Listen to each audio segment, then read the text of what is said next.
हाँ, तो उस टाइम कुछ ऑब्जेक्शंस भी थे पाकिस्तान के, ठीक है, कृष्ण गंगा प्रोजेक्ट और रैटल प्रोजेक्ट को लेके।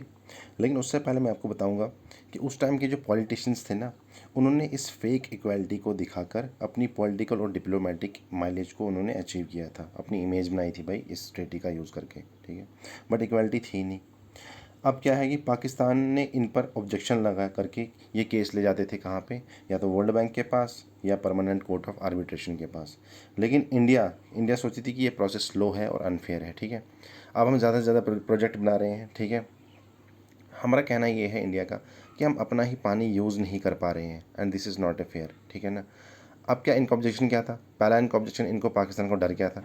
पहला इनका ऑब्जेक्शन ये था कि वाटर डाइवर्जन ऑब्जेक्शन था, कि वाटर डाइवर्जन ऑब्जेक्शन में इन्होंने क्या कहा कि इंडिया डाइवर्ट कर रहा है, जो कृष्ण गंगा और नीलम ट्रिब्यूटरी का जो पानी है ना, इसको डाइवर्ट कर रहा है झेलम की तरफ, ठीक है। और इन्होंने ये भी कहा कि अकॉर्डिंग टू पाकिस्तान ने ये कहा कि जो इंडस वाटर ट्रीटी है ना, उसका वायलेशन हो रहा है, ठीक है। उसमें क्या था कि इंडिया को परमिशन नहीं है डाइवर्ट करने की, मतलब पानी को डाइवर्ट, जो वेस्टर्न रिवर्स हैं उसका पानी डाइवर्ट करने की परमिशन नहीं है इंडिया को, ठीक है। अब दूसरा क्या था, run of the river violation था, मतलब जो फ्लो, पानी जो फ्लो कर रहा है उसका हम यूज़ कर सकते हैं, ठीक है ना, लेकिन ज़्यादा मात्रा में स्टोरेज नहीं कर सकते हैं। अच्छा, और पाकिस्तान ने कहा कि इस डाइवर्जेंस से क्या होगा कि नीलम झेलम प्रोजेक्ट जो है हमारे वो इफेक्ट हो सकते हैं और डाउन स्ट्रीम में जो पानी है वो कम हो जाएगा, ठीक है।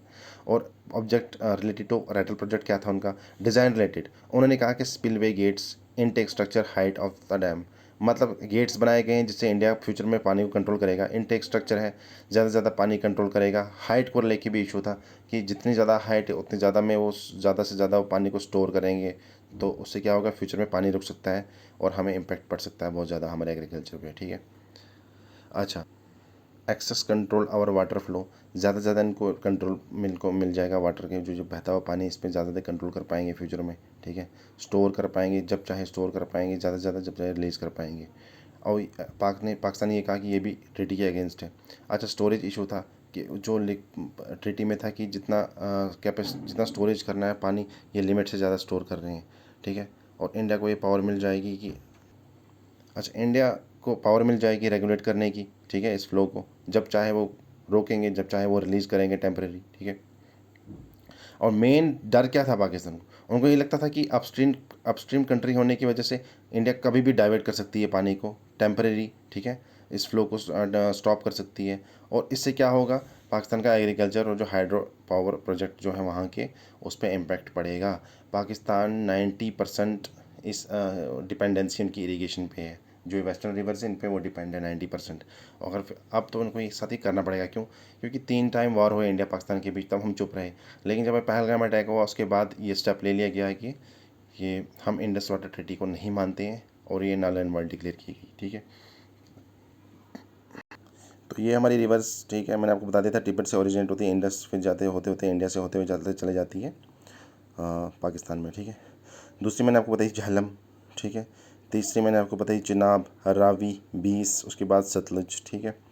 तो सारी मतलब 2 रिवर्स ऐसी हैं, एक सतलुज और सतलुज और इंदस जो तिब्बत से ओरिजिनेट होती है।